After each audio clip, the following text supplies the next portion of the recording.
Hi, and welcome to Music Theory with Ras. Today we're looking at note lengths, time signatures and counting beats. Which reminds me, a big shout out to one of my subscribers. Hey Stevie, I know you can feel a rhythm in your soul, but stick with me because I'm going to introduce you to counting some Debussy, and I know he's a favourite in all the clubs. Anyway, let's look at some notes, their names and their equivalent rests. As you can see, as the notes get smaller in time value, you add another tail or flag to the note stem.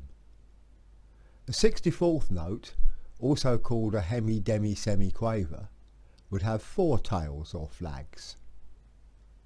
And in case you're wondering, a 128th note is called a semi-hemi-demi-semi-quaver.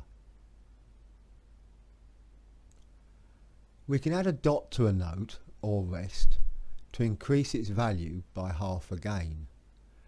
If we add a second dot to a note, that increases the note length by half of the first dot's value.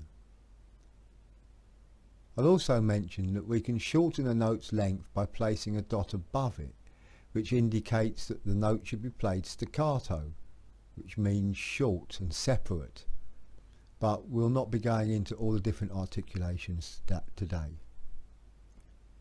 It's also possible to replace 2 notes with 3 notes played within the same time frame. This is called a triplet. At this point we should mention tempo. Tempo is calculated in beats per minute, and this dictates how fast the music is. At a tempo of 60 beats per minute, a quarter note lasts a second. Anyway, what is a time signature? Well, it's the numbers that appear on the staff after the key signature. It's worth noting that if there is no time signature, then it is 4/4 is assumed. The top number denotes how many beats there are in each bar or measure. The beats we emphasise when playing give the time signature its particular feel. The bottom number denotes the value of the beat. This number is likely to be a 4, indicating quarter notes, or an 8, indicating eighth notes, but it could possibly be a 2 or a 16. So in 4/4, or common time it is often called, there are 4 quarter note beats to each bar of music. It's very common to emphasise beats 1 and 3, and we would count the bar 1, 2, 3, 4. When learning, it's very important to count the beat out loud. It can in fact be vital when learning and reading a more complicated score. As long as the total number of beats add up to 4, we can break the beats down into subdivisions or extend them with dots as we please. However, when we use smaller subdivisions, we need to count differently. We will always count using the smallest interval. If we try to count 30 seconds, it would be impossible, so we simply count 16ths and have 2 hits on each count. So, let's have a go at counting this.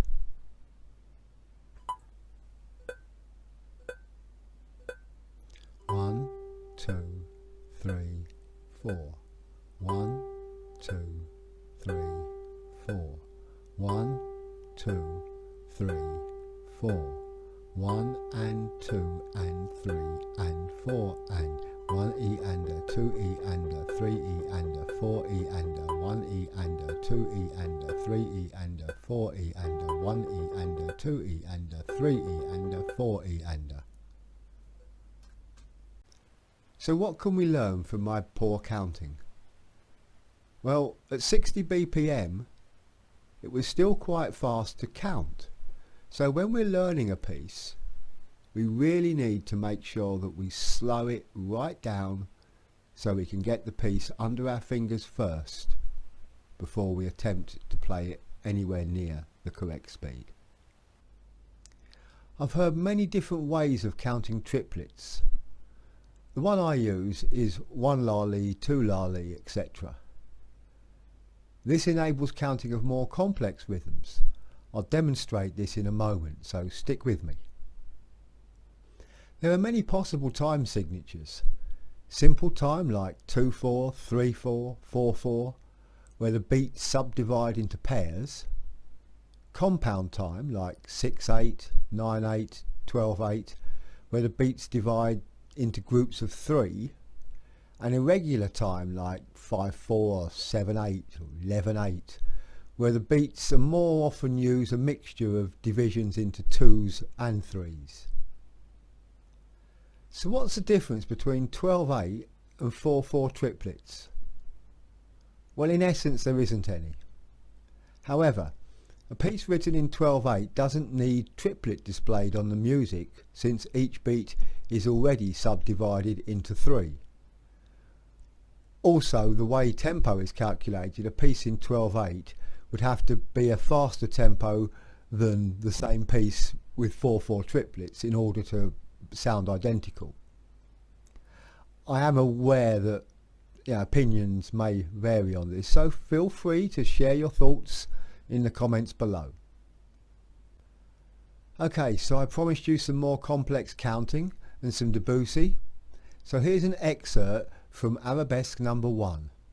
First we'll play it at roughly full tempo.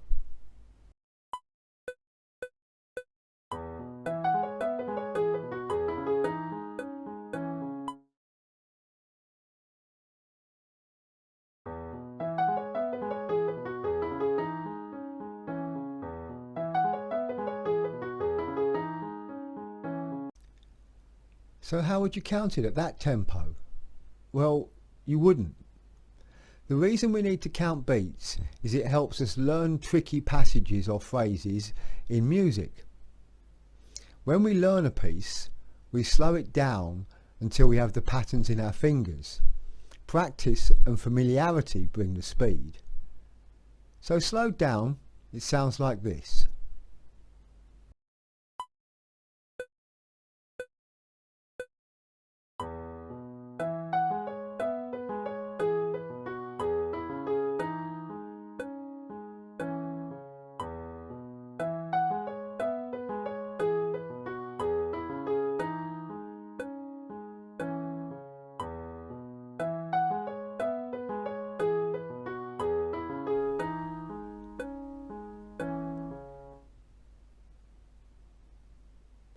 And we can count it like this.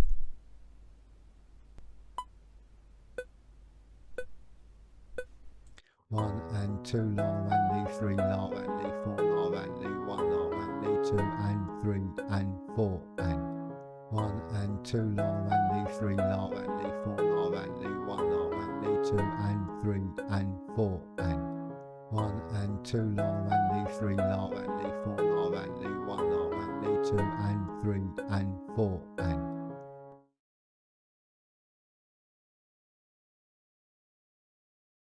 So as you can see, by counting triplets as 1 la li, etc., it enables us to count this common polyrhythm, 3/2, with comparative ease. Anyway, that about wraps it up for this lesson. There's a PDF download to accompany this and with a MIDI file and the patterns used included. The link's below.